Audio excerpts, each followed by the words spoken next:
잘 오셨습니다. 우리 옆에 있는 분들하고 인사하십시다. 잘 왔다고 좀 축복해 주시고.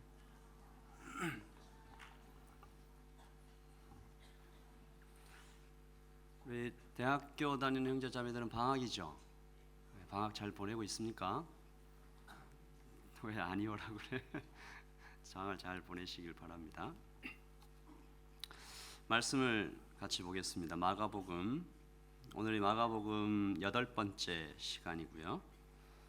7장 1절에서 23절까지 볼 텐데요. 14절부터는 함께 일어나서 함께 읽겠습니다. 제가 읽을게요. 바리새인들과 또 서기관 중 몇이 예루살렘에서 와서 예수께 모여들었다가 그의 제자 중 몇 사람이 부정한 손, 곧 씻지 아니한 손으로 떡 먹는 것을 보았더라. 바리새인과 모든 유대인들은 장로들의 전통을 지켜 손을 잘 씻지 않고서는 음식을 먹지 아니하며 또 시장에 돌아와서도 물을 뿌리지 않고서는 먹지 아니하며 그 외에도 여러 가지를 지켜 오는 것이 있으니 잔과 주발과 놋그릇을 씻음이로라. 이에 바리새인들과 서기관들이 예수께 묻되 어찌하여 당신의 제자들은 장로들의 전통을 준행하지 아니하고 부정한 손으로 떡을 먹나이까?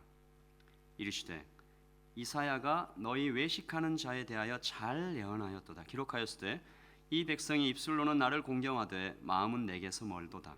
사람의 계명으로 교훈을 삼아 가르치니 나를 헛되이 경배하는도다 하였느니라. 너희가 하나님의 계명은 버리고 사람의 전통을 지키느니라. 또 이르시되 너희가 너희 전통을 지키려고 하나님의 계명을 잘 저버리는도다. 모세는 내 부모를 공경하라 하고 또 아버지나 어머니를 모욕하는 자는 죽임을 당하리라 하였거늘 너희는 이르되 사람이 아버지에게나 어머니에게나 말하기를 내가 드려 유익하게 할 것이 고르반 곧 하나님께 드림이 되었다고 하기만 하면 그만이라 하고 자기 아버지나 어머니에게 다시 아무것도 하여 드리기를 허락하지 아니하며 너희가 전한 전통으로 하나님의 말씀을 폐하며 또 이 같은 일을 많이 행하느니라 하시고. 자, 자리에서 일어나서 저와 함께 교독하시죠. 무리를 다시 불러 이르시되 너희는 다 내 말을 듣고 깨달으라.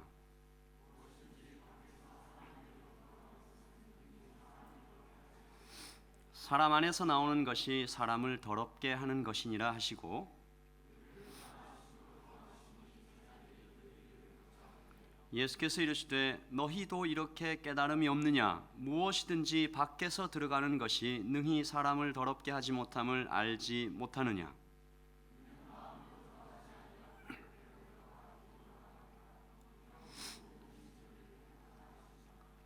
또 이르시되 사람에게서 나오는 그것이 사람을 더럽게 하느니라.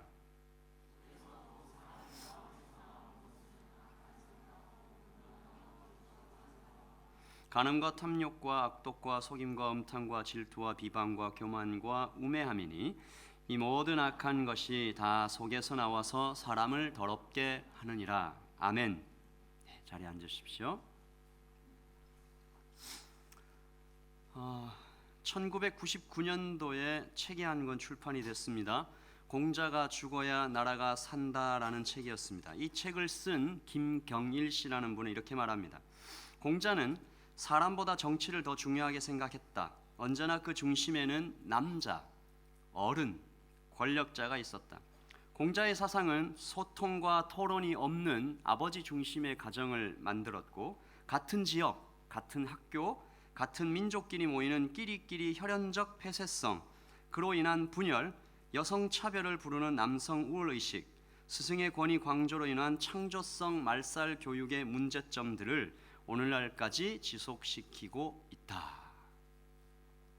책 제목 재밌죠? 공자가 죽어야 나라가 산다. 이 책은 공자로 시작된 유교 문화가 한국을 지배하고 있고 유교 문화가 겉으로 보기에는 예절을 굉장히 중요하게 여기는 것 같지만 실제로 그 예절은 가진 자, 힘 있는 사람, 나이 든 사람, 남자를 위한 그런 예의일 뿐 약자를 위한 어떠한 배려함도 없지 않는가. 그리고 약한 자와 젊은 자, 여자를 위한 예의는 그 유교에 없는 것 같다라고 그는 말합니다. 실제로 여러분도 혹시 경험해 보신 분이 있을지 모르겠습니다만 한국에서는 젊은 사람과 나이 든 사람이 말싸움이 붙어서 나이 든 사람이 논리에서 밀리기 시작하면 항상 나오는 말이 있지요. 너 몇 살이야? 집에 가면 너가 만한 아들이 있어. 이런 얘기들이 나옵니다. 안타까운 것은 하나님의 말씀을 따라 살 것을 명령받은 교회에도 이런 일들이 많이 일어난다라는 것입니다. 사회는 그렇다 치고 하나님의 말씀으로 모든 가치관과 문화를 뛰어넘어야 할 교회가 사실은 이 유교 문화의 영향력 속에 빠져 있다는 것이죠. 이 책을 쓴 김경일 씨는 목사의 아들로 태어났고 교회에서 성장했던 사람입니다. 그래서인지 한 기자가 이 분에게 질문을 이렇게 했어요. 한국 교회 내에도 유교 문화가 있다고 봅니까? 이렇게 물으니까 좀 충격적으로 대답을 했습니다. 있는 정도가 아니고 한국 교회는 완전히 유교 문화의 카피다. 제가 이것을 완전히 동의하는 것은 아닙니다, 여러분. 이분이 이렇게 얘기했다는 거예요. 이런 질문도 해봤다. 과연 한국 사람은 진정한 크리스찬이 될 수 있는가? 거의 될 수 없을 것 같다. 유교 문화의 잘못을 모른 채 거기에 중독이 되어 있으면 결코 예수님이 원하시는 교회는 될 수 없을 것이다. 한국의 목사님들을 보면 유교의 병폐가 그대로 보인다.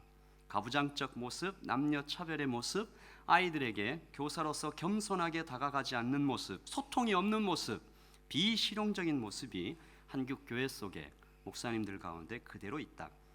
그런데 정말 안타까운 것은, 자, 이것은 좀 깊이 생각해 보세요. 정말 안타까운 것은 그래도 한국 교회가 무난하게 잘 움직여진다. 말씀과 다른데도 교회가 잘 굴러간다. 그 문화가 익숙하기 때문이다.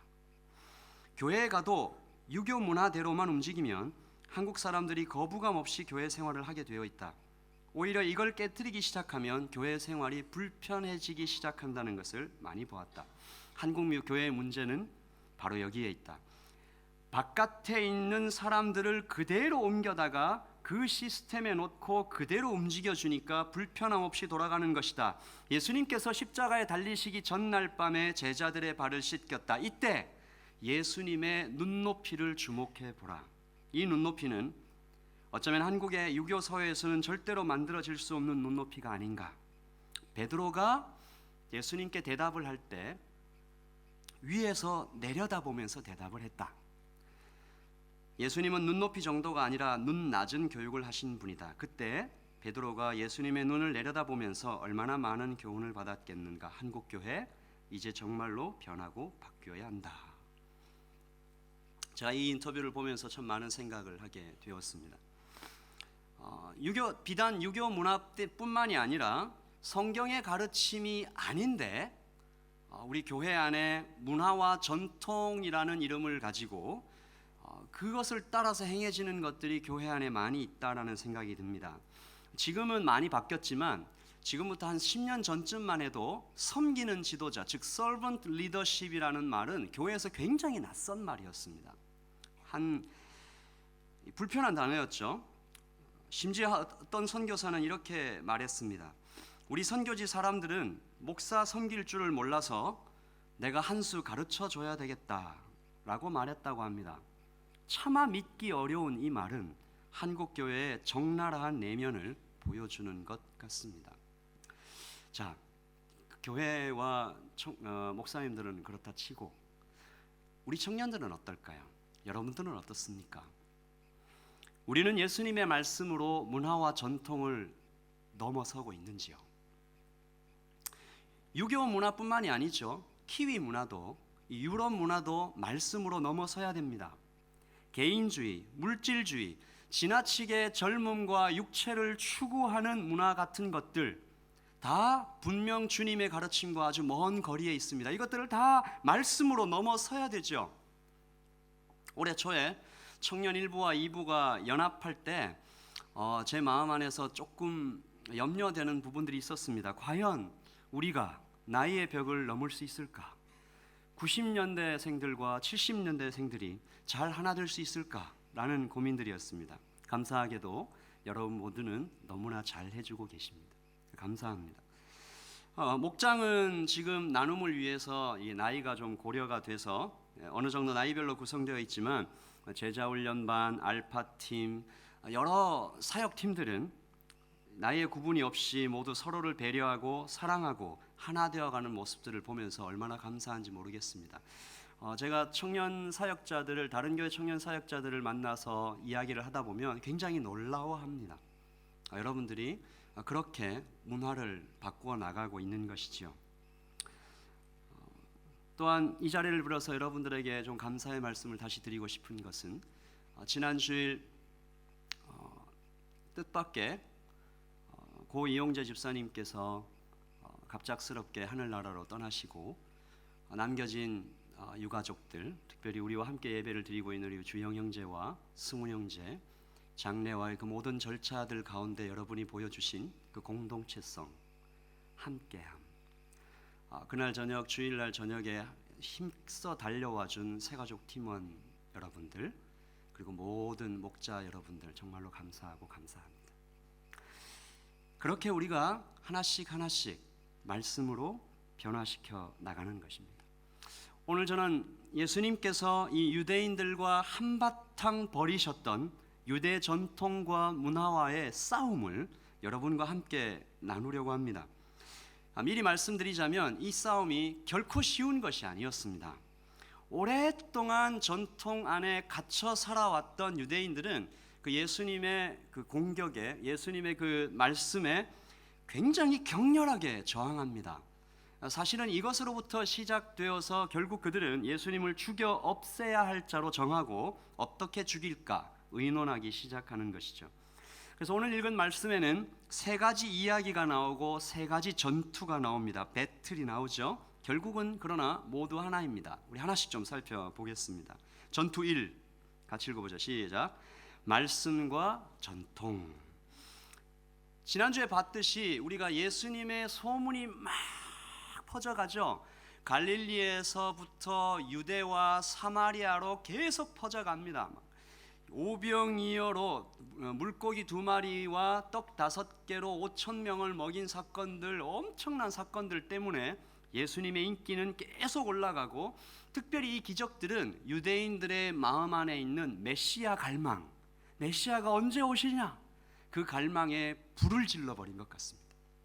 인기가 막 올라가죠. 예수님 인기는 폭발적으로 높아가고 드디어 메시아가 오셨다, 이스라엘 전체가 떠들썩합니다. 근데 이게 소문이 너무 떠들썩하고 소란스러워지자 오늘 말씀 1절에 보시면 예루살렘에서 몇몇의 율법학자와 바리새인들이 그 조사를 하러 이 가버나움으로 내려옵니다. 말하자면 지금으로 치면 이단 조사팀이 내려온 거죠. 그 이단 조사팀이 파견되었습니다. 그런데 이 조사팀이 내려와서 처음으로 하는 질문이 굉장히 재밌습니다. 무슨 질문을 했나요? 왜 손을 안 씻냐? 왜 손 안 씻고 음식을 먹냐? 안 씻은 손으로 음식 먹으면 부정해진 것 아니냐? 여러분 이 질문에 대해서 어떻게 생각하십니까? 참 시시하죠? 질문이 참 시시합니다. 진짜 중요한 질문들을 했어야 했죠. 무슨 질문을 했어야 됐습니까? 당신이 메시아냐? 당신이 정말 오병이어로 5,000명을 먹인 그 사건을, 기적을 행했냐? 정말 죽은 사람, 죽어가는 사람을 살렸냐? 16년 된 그 병자를 고쳤냐? 그 많은 귀신들을 쫓아냈냐? 그런 얘기들을 물어봐야 되는데 이런 질문, 시시한 질문을 하는 거죠. 그런데 이 질문보다 더 놀라운 것은 이 질문에 대한 예수님의 반응입니다. 손 안 씻었다고 이렇게 막 덤벼들면 예수님께서 좀 무난하시게 손 씻을게, 손 씻으면 되잖아. 제자들 보고 손 씻으라니까 왜 안 씻고 먹어가지고 손 씻으라고, 그렇게 해서 이렇게 좀 부드럽게 넘어가실 수도 있었을 텐데 전투 자세를 취하십니다. 손 씻으라고 그랬는데 바로 공격 들어가시죠. 7장 6절에 보면 여러분이 이런 얘기 들었다고 생각해 보세요. 이르시되 이사야가 너희 외식하는 죄에 대하여 잘 예언하였도다. 기록하였으되 이 백성이 입술로는 나를 공경하되 마음은 내게서 멀도다. 사람의 계명으로 교훈을 삼아 가르치니 나를 헛되이 경배하는도다. 바꿔 말하면 말씀대로 하면 너희들은 다 망할 놈들이다, 이런 얘기예요. 거의 욕이죠, 욕. 여러분 한번 질문해 볼게요. 손 씻는 게 나쁜 겁니까? 손 씻고 밥 드시죠? 손 씻는 건 좋은 겁니다. 그리고 이거 유대 문화에 특별히 광야에서 사는 사람들에게 그 손 씻는 것은 필요했습니다. 위생을 위해서 식중독과 전염병을 막는 아주 좋은 습관이죠. 그런데 왜 예수님께서 이토록 공격적으로 분노하셨을까요? 저는 그 예수님의 마음을 좀 더듬어 쳐다보면서 참 많은 감동을 받았습니다. 예수님 가슴에 지난주에 우리가 같이 나눴던 말씀, 목자 없는 양같이 불쌍한 무리들이 예수님의 가슴에 못같이 박혀온 것입니다. 메마른 광야 30km를 땀 범벅이 되도록 달려 말씀 듣기 원했던 그 사람들의 절절한 눈동자가 예수님 눈에 아직도 선명했던 것입니다. 그런데 예루살렘에서 내려온 그 이단 조사팀 율법학자들의 가슴 속에는 그 사람들이 없는 거예요. 죽어가는 사람들, 그 불쌍한 사람들, 목자 없는 양같이 유리방황하는 그 사람들에 대한 생각은 하나도 없는 거예요. 배고픈 자가 먹고 모든 병자가 고침을 받고 귀신이 쫓겨나는 하늘잔치가 열렸는데, 하늘 축제가 벌어졌는데, 사람이 죽었다가 다시 살아나는데, 율법학자들의 마음 가운데는, 그 조사팀의 마음 가운데는 그런 거 하나도 안 중요하고, 어떻게 하면 이 예수를 망하게 할까, 무릎 꿇게 할까, 백성들의 인기를 우리에게서 다 뺏어가는 저 예수님을 어떻게 하면 무릎 꿇게 할 수 있을까, 이런 생각들 뿐이었습니다. 그래서 예수님의 오늘의 이 분노는 번역하면 이렇게 읽을 수 있는 것입니다. 너희들은 지금 여기 온 이 하나님의 백성들이 목자 없는 양같이 방황하고 쓰러져 가는 것이 안 보이냐? 목자로 부름받은 너희는 뭘 하고 있었냐? 지금 저들의 통곡과 신음소리가 안 들리냐? 그들이 또 하나님을 만나 살아서 외치는 저 기쁨의 함성이 안 들리냐? 그걸 보고도 듣고도 고작 하는 말이 손 씻은 이 말밖에 없냐? 분노를 하는 거죠. 여러분도 그렇지 않겠습니까? 친구가 죽어가는데, 배가 고파서 쓰러져 가는데, 그 앞에서 이 말 저 말 하는 것 분노하지 않겠어요? 자, 이 말은 참 안 하려고 했는데, 그 세월호 반대 집회 가운데 많은 분들이 거기서 단식 투쟁을 하고 있습니다. 여러분 아시는 분은 아실 텐데, 거기에 어떤, 제가 뭐라고 얘기하기 참 어려운데, 어떤 무리들이 그 단식 투쟁하는 사람들 앞에 가서 밥을 먹고 햄버거를 먹고 폭식 투쟁을 뭐 이런 식을 하고 있어요. 여러분 그러면 안 되는 겁니다. 아무리 정치가, 이제 여기까지 합시다. 고작 너희들이 할 말이 손 씻는 것밖에 없냐? 제자들이 여러분 왜 손을 안 씻었을까요? 이게 뻔히 이거 안 씻으면 이런 말 듣는 거 아는데 왜 안 씻었을까요? 언제부턴가 이 제자들에게 이 손 씻는 일, 이러한 종류의 유대 전통들, 이런 것, 그런 것들이 정말로 중요한 것이 아니다라는 것을 서서히 깨달아 갔던 거예요. 그리고 또 하나는 씻을 수 있는 환경이 아니었어요. 여러분 그 빈들에서 5,000명이, 그 광야에서 5,000명이 그 하늘의 잔치 축제가 열려서 물고기 2마리와 떡 5개로 이게 음식을 먹을 때 손을 씻었겠습니까? 물론 씻는 사람도 있었겠죠. 그러나 저는 거의 불가능하다고 생각해 봤습니다. 빈들에 물도 찾기 힘들었을 것이고, 무엇보다 율법대로 손 씻는 게 굉장히 어렵습니다. 그냥 간단하게 씻을 수 있는 게 아니고요, 실제로 유대인들은 식사 전 손 씻기 방법이 21가지가 있어요. 손 씻는 요령 한번 들어보세요. 양손에 물을 충분히 적신 후에 양손을 비빈다. 그런 후 두 손을 높이 쳐들고 물기가 마르기 전에 축복 기도문 알레티라트 야다윈을 낭송한다. 또 있어요. 기도문 낭송 후에 한 번 더 손에 물을 붓는다. 손을 말릴 때는 옷에 말려서 옷에 닦아서는 안 된다. 만일 중간에 다른 이의 손에 접촉되면 오염된 것으로 간주되어 손을 완전히 말린 후에 다시 씻어야 한다. 그리고 손에 물이 닿는 것을 방해할 만한 것들, 예를 들면 반지나 손톱에 때, 기타 손에 붙은 찌꺼기 등은 다 미리 제거해야 된다. 이게 이제 부분적으로만 본 거예요. 빈들에서 하늘 잔치가 열리고 축제가 열리고 진짜가 왔을 때 사람들은 그동안 자신들을 올가매고 있었던 이 전통들, 손 씻는 21가지 방법, 이런 것들이 예수 그리스도 앞에 다 의미 없어져 버린 것이죠. 아이고, 의미 없다. 손을 씻는 것도 좋지만 그것이 본질과는 아무 상관이 없다라는 것을 그들이 알아채 간 것입니다. 그런데 바리새인과 율법학자들이 거기다 대고 손 씻느냐 이렇게 물어보는 거죠. 그 말에 예수님께서 대답한 말 때문에 이 바리새인과 율법학자들이 갑자기 카운트 펀치를 맞죠. 그리고 예수님께서는 그 쉬지 않고 계속 공격을 퍼부으십니다. 8절과 9절을 한번 보시죠. 우리 같이 한번 읽읍시다. 시작. 너희가 하나님의 계명은 버리고 사람의 전통을 지키느니라. 또 이르시되 너희가 너희 전통을 지키려고 하나님의 계명을 잘 저버리는도다. 예수님의 이 화법을 잘 보세요. 처음에는 사람의 전통 그러셨다가 잘 못 알아듣자 다시 너희의 전통 이렇게 얘기하시면서 정확하게 그들을 지목해 들어가십니다. 이 전통은 하나님의 것도 아니고 조상들로부터 내려온 것도 아니고 바로 너희들이 너희의 유익을 위해서 너희 마음대로 사용하는 것이 아니냐 질문하신 것이죠. 그리고 고르반이라는 예를 드십니다.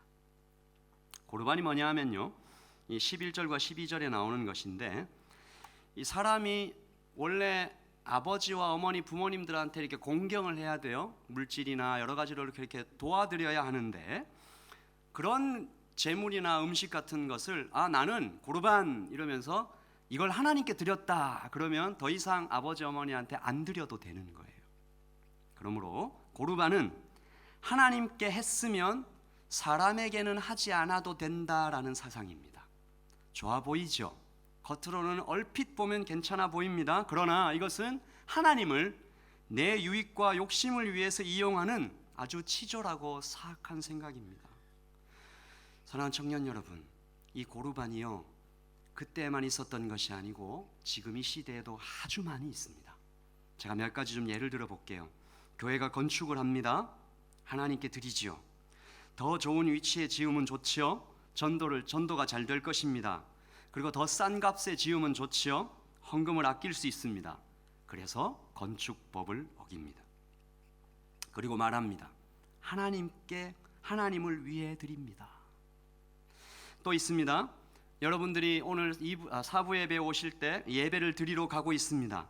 빨리 가서 기도로 준비도 하고 싶고, 또 늦게 오면 머리 하얀 목사님이 막 뭐라고 하니까 지각쟁이 막 이러고 신호등을 어깁니다. 그러면서 이게 오는 거죠. 빨리 속도도 위반하고, 또 친구들을 픽업해 줘야 되는 거예요. 그 아름다운 마음으로 리스트릭트 면허밖에 없지만 교회 친구들을 태우고 갑니다. 그리고 말하는 것이죠. 하나님의 은혜로 경찰에게 걸리지도 않고 무사히 도착했습니다. 또 있습니다. 교회 건축과 내부 장식을 많이 해야 되는 해가 되었습니다. 그래서 올해는 불쌍한 이웃들을 돕는 예산은 대폭 줄이기로 합니다. 하지만 떳떳하죠. 하나님께 드렸으니까. 또 있습니다. 누군가의 뒷담화를 합니다. 친구를 아주 힘들게 했습니다. 발각이 됐습니다. 그리고 마음에 찔림이 있어요. 회개하라는 하나님의 말씀도 읽었습니다. 회개합니다. 하나님께 눈물을 흘리며 회개했어요. 그런데 그 친구에게 가서 사과하지는 않습니다. 이런 모든 것들이 고르반입니다.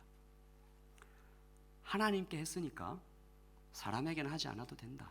이것을 다른 말로 얘기하면 도덕 폐기론입니다. 또 다른 말로 하면 교회의 공공성을 외면하는 무책임입니다. 그리고 세 번째로 또 다른 말로 하면 감상적인 은혜에 만족하는 수준 낮은 신자들을 만들어내는 신학의 부재입니다. 여러분, 하나님의 명령을 지키는 동시에 사람의 법도 세상의 법도 무시하지 말아야 됩니다. 그리고 교회와 성도가 이 땅과 이 시대에 세워진 역사적, 사회적 책임이 있습니다. 이 책임을 다하기 위해 고민하는 지성이 필요합니다. 그 고민하는 지성과 타오르는 영성이 함께 있어야 됩니다. 디트리히 본회퍼라는 신학자가 있었습니다. 그를 소개하는 책의 부제는 싸구려 은혜를 온몸으로 거부했던 자입니다. 이 본회퍼라는 신학자입니다. 1933년 독일의 히틀러와 나치가 나타났어요.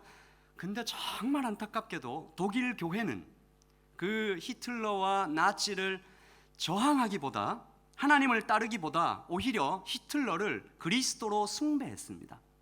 하나님께서 영혼 구원을 위해서는 예수 그리스도를 보내셨고 경제적, 사회적 구원을 위해서는 히틀러를 보내셨다. 독일 교회가 그렇게 말했습니다. 본회퍼가 참을 수가 없었어요. 우상 숭배죠. 그래서 본회퍼가 일어섰습니다. 라디오 방송과 신문을 통해서 또 고백교회라는 교회를 통해서 그의 신앙적 양심을 실천해 가기 시작했습니다. 고르반하지 않았습니다. 우리는 교회에서 예배 잘 드리니까 세상은 어떻게 돌아가든 그렇게 하지 않았습니다. 목사가 한 손에는 성경을 들고 또 한 손에는 총을 들고 레지스탕스가 된 것입니다. 결국 그는 1945년 4월 9일 새벽 플로센베르크 수용소에서 처형되었는데 그의 유언은 죽음은 끝이 아니라 영원한 삶의 시작이다라는 것이었습니다. 그리고 그의 묘비에 새겨진 문장은 디트리 본회퍼, 그의 형제들 가운데 서 있는 예수 그리스도의 증인이었습니다. 그는 그의 책에서 이렇게 말합니다. 다양성을 인정하지만 싸구려 은혜는 철저히 배척해야 한다. 죄에 대한 회개 없이 은혜를 입을 수 있다는 설교, 죄에 대한 고백이 없는 성만찬, 권한 없는 신앙, 진정한 고백이 없는 신앙, 그리스도의 발자취를 따르지 않는 신앙, 성육신의 실천이 없는 신앙, 삶이 없는 신앙은 같이 읽읍시다. 시작. 모두 싸구려 은혜이다. 여러분, 왜 사람들이 고르반을 사용할까요? 왜 지금도 교회와 그 안팎에서 고르반이 넘쳐날까요? 손만 씻고 마음을 씻지 않는 사람들이고 겉만 깨끗하게 하고 속에 있는 영혼은 돌아보지 않는 사람입니다. 자기 마음이 얼마나 더러운지 몰라요. 예수님께서 그 율법학자들이 떠난 후에 무리들을 다시 부르셔서 정말로 더러운 것이 뭔지 자세하게 얘기해 주십니다. 15절이죠. 무엇이든지 밖에서 사람에게로 들어가는 것은 능히 사람을 더럽게 하지 못하되, 같이 읽읍시다. 사람 안에서 나오는 것이 사람을 더럽게 하는 것이니라 하시고, 근데 역시나 언제나 일관성 있게 우리 제자들은 못 알아들으시고 예수님께서 살짝 짜증을 내시면서 이렇게 얘기하십니다. 예수께서 이르시되 너희도 이렇게 깨달음이 없느냐? 무엇이든지 밖에서 들어가는 것이 능히 사람을 더럽게 하짐을 알지 못하느냐? 같이 읽읍시다. 시작.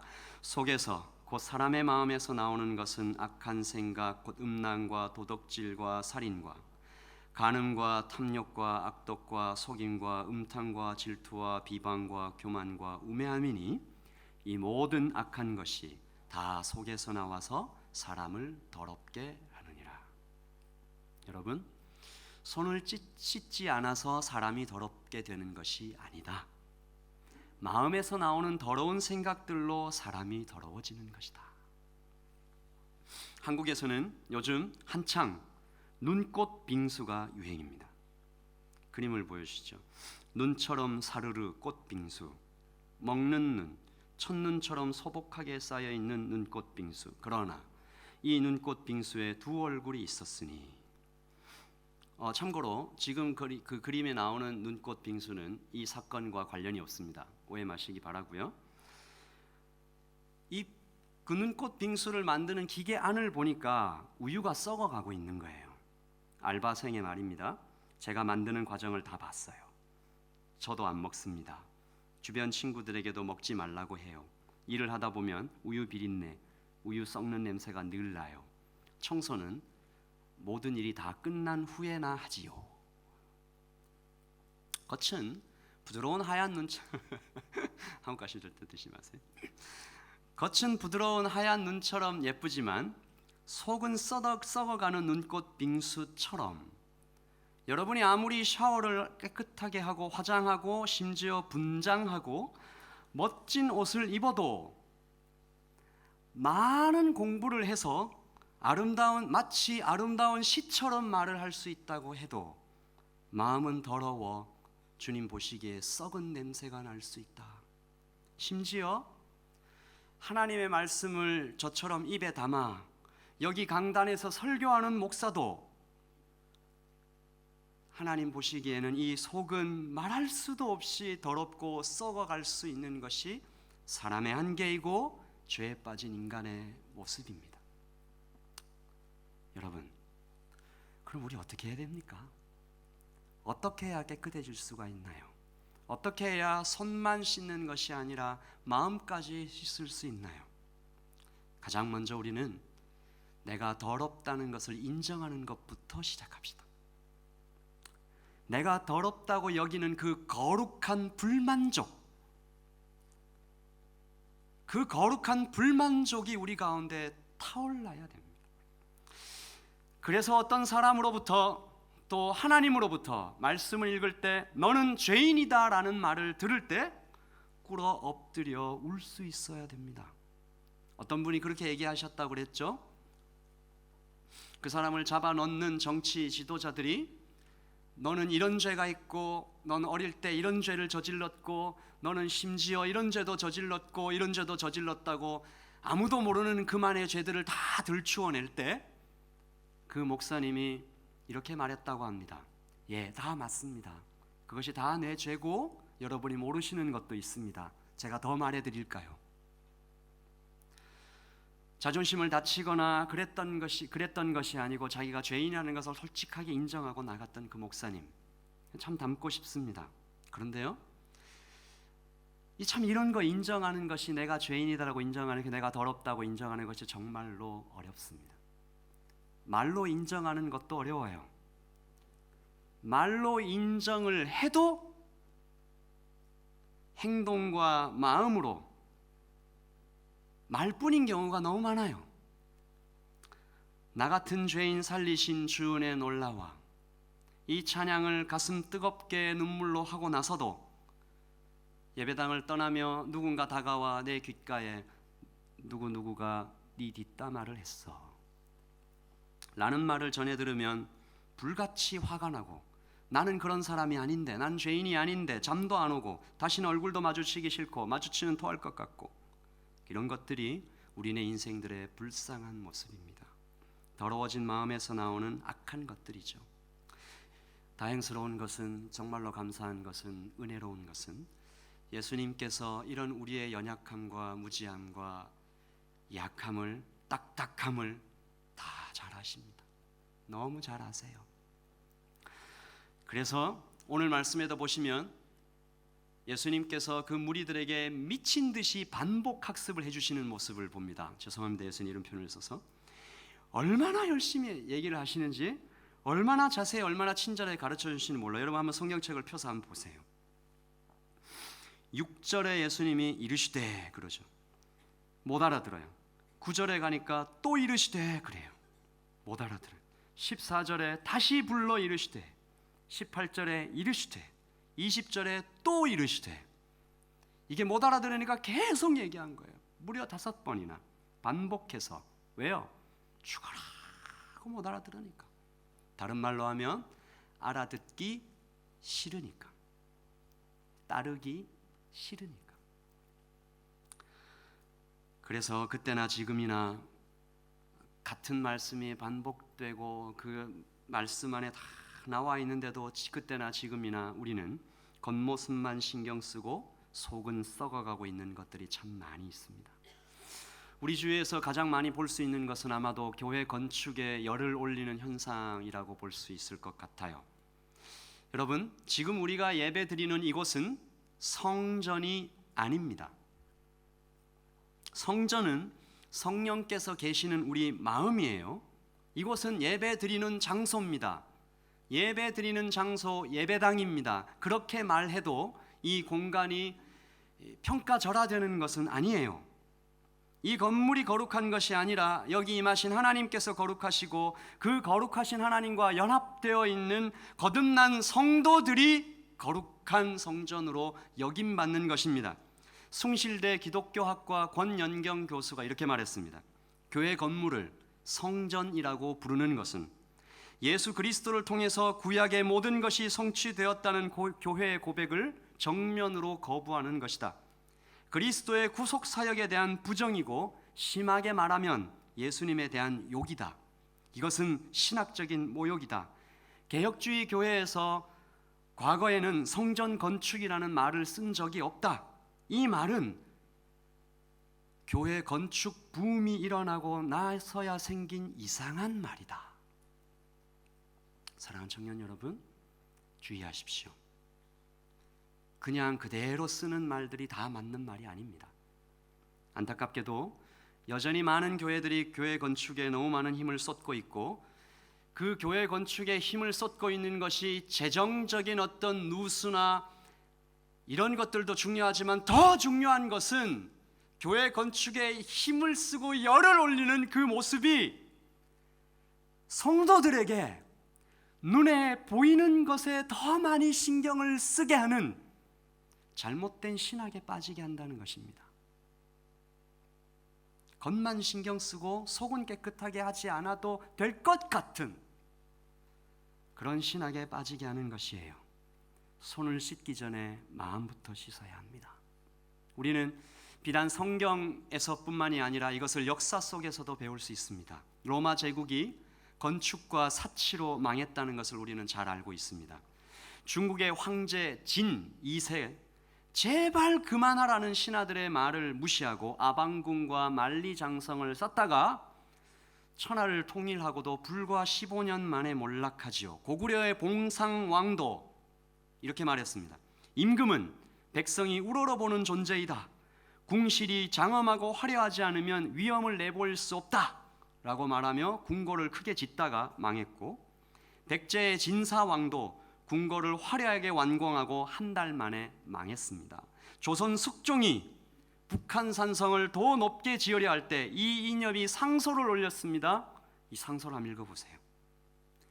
비록 높은 성벽이 솟아있다 한들 백성이 진심으로 쫓지 아니하면 누가 지키겠습니까? 나라를 튼튼하게 하는 것이 군주의 덕에 있지 높은 성에 있지 않습니다. 숙종실록. 비록 교회 건물이 화려하게 서 있다 한들 그 안에 성도들이 거룩하지 않다면 어떻게 교회가 서겠습니까? 교회를 튼튼하게 하는 것은 목사와 성도들의 그 덕에 있지 높고 화려한 건물에 있지 않습니다. 사랑하는 청년 여러분, 여러분 아침마다 얼굴을 씻죠? 대답을 해보세요. 깜짝 놀랐잖아요. 아침마다 얼굴을 씻죠? 몸도 씻죠? 말씀을 읽어 마음을 씻으십시오. 아침마다 얼굴을 씻고 몸을 씻듯이 말씀을 읽어 기도함으로 마음을 씻으십시오. 여러분 아침에 오늘은 어떤 향수를 쓸까?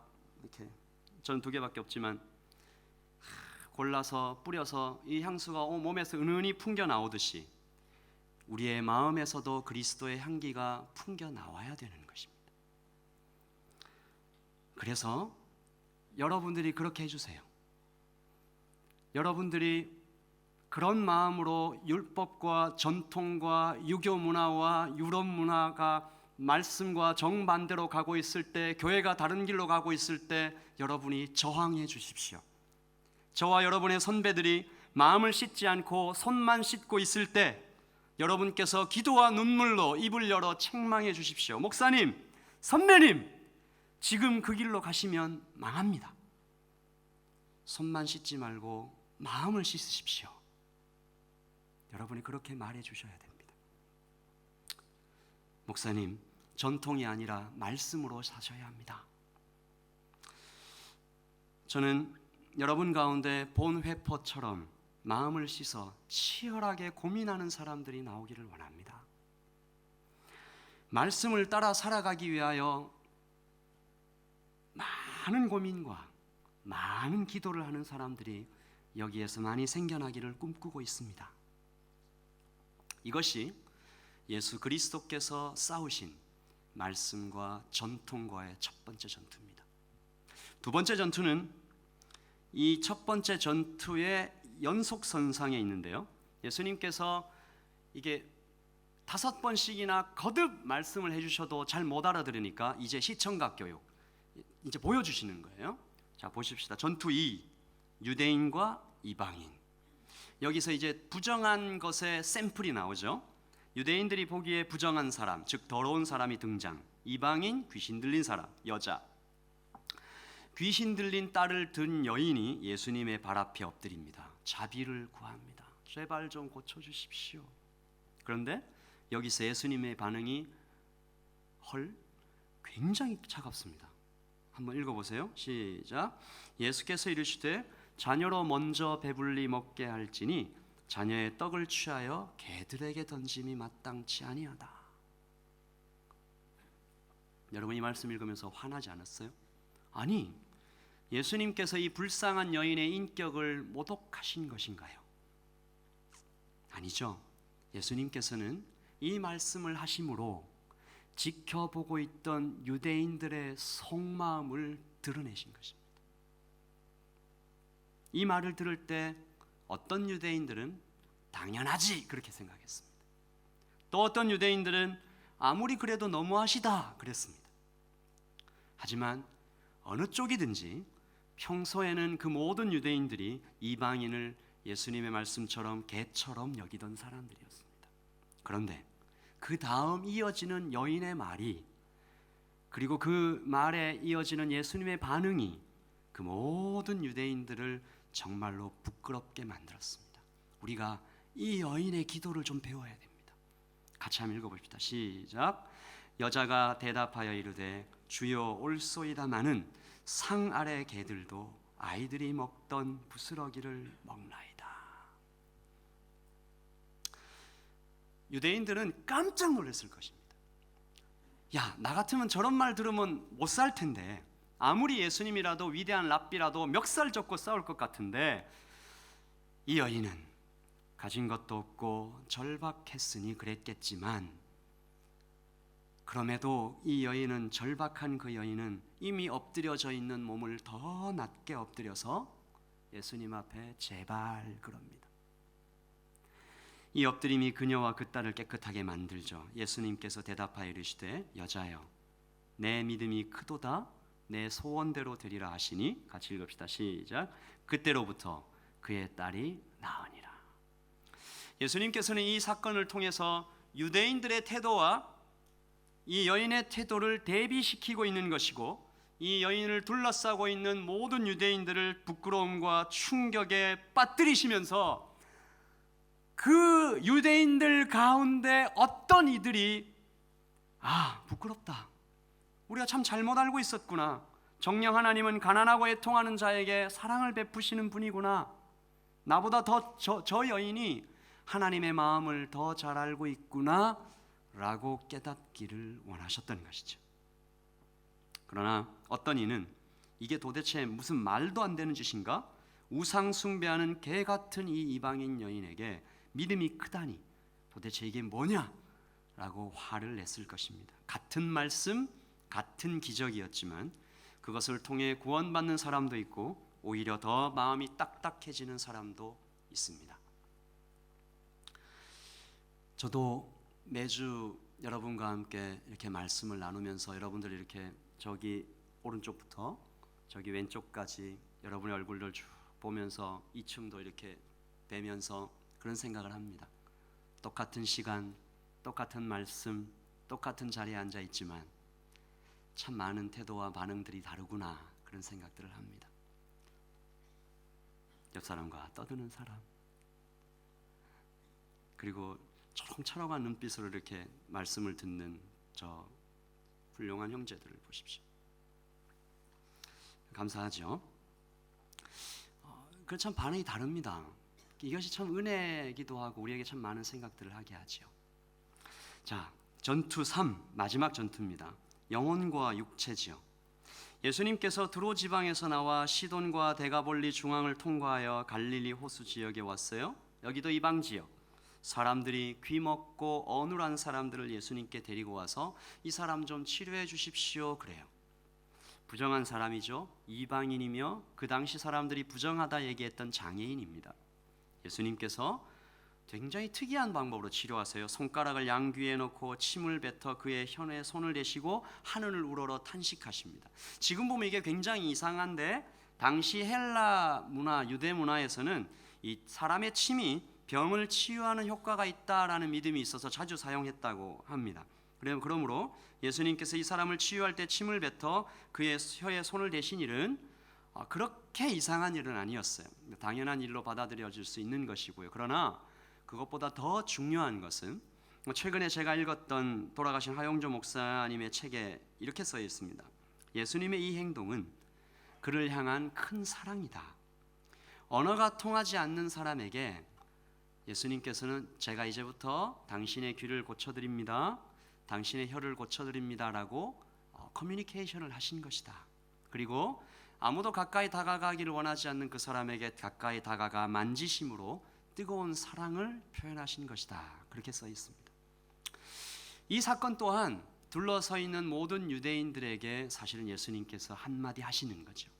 무슨 얘기인가 하면 이 사람은 육체적으로 듣지 못하지만 너희들은 영적으로 귀머거리가 아니냐. 이 사람은 말을 잘 못하는 그런 어눌한 사람이지만 육체적으로 그렇지만 너희들의 입은 영적으로 바른 말을 못하는 영적인 그 벙어리가 아니냐라는 그 고발입니다. 그리고 제자들의 쏟아놓으셨던 너희가 이렇게 깨달음이 없느냐라는 말을 행동으로 보여주신 것이죠. 또 이 사건은 그 모든 영적으로 귀머거리, 영적으로 벙어리, 그 모든 사악한 그 사람들이라 할지라도 이 사람처럼 내가 고쳐주겠다라는 말씀입니다. 여러분, 이 사람은 자신의 의지와 상관없이 이 자리에 나왔어요. 지붕을 뜯어 친구를 데리고 왔던 그 사건처럼 전적으로 예수님의 은혜로 구원을 받은 것입니다. 그러므로 이 사건은 또 한마디로 또 다른 말로 내가 고치겠다라고 하는 예수님의 의지지요. 우리 말씀을 좀 읽어보십시다. 로마서 말씀인데요. 시작. 의인을 위하여 죽는 자가 쉽지 않고 선인을 위하여 용감히 죽는 자가 혹 있거니와 우리가 아직 죄인 되었을 때에 그리스도께서 우리를 위하여 죽으심으로 하나님께서 우리에게 대한 자기의 사랑을 확증하셨느니라. 말씀을 좀 맺고자 합니다. 예수 그리스도께서 참으로 못 알아듣는 그 무리들에게 5번씩이나 이렇게 반복해서 이야기하시면서 말씀으로 전통을 이기라, 손만 씻지 말고 마음을 씻으라 라고 얘기하시면서 2명의 병자를 고치시지요. 그러면서 2000년이 지난 지금 여기 앉아 있는 여러분 모두에게도 말씀하십니다. 우리가 아직 죄인 되었을 때에, 우리가 고쳐지고자 하는 의지도 없을 그때에도 하나님께서 내가 너를 고치겠다라는 그 의지를 보여주시는 것이지요. 그러므로 우리에게 희망이 있습니다. 그러므로 우리 모두에게 이 전통과 문화에 맞서 싸울 힘이 우리 모두에게 있는 것입니다. 말씀으로 바로 서기를 원하고, 여러분들에게 목장 모임에서 한번 이런 질문들을 같이 해보기를 원하면서 이 3가지 질문을 좀 여러분들 소개해드리고 말씀을 마치려고 합니다. 첫 번째 질문입니다. 말씀이 아니라 목장과 교회와 가족과 우리의 삶 가운데 문화나 전통을 말씀 대신에 따르고 있는 일들은, 그런 것들은 과연 뭐가 있을까? 여러분들 한번 고민해 주시길 바라고요. 두 번째, 우리 교회에 그리고 우리 목장에 내가 이 스로보닉의 여인처럼 그 끈질긴 기도, 그 부르짖는 기도가 점점 사라져 가고 있는 이유가 뭘까? 여러분 좀 목장에서 한번 같이 좀 고민을 좀 해주세요.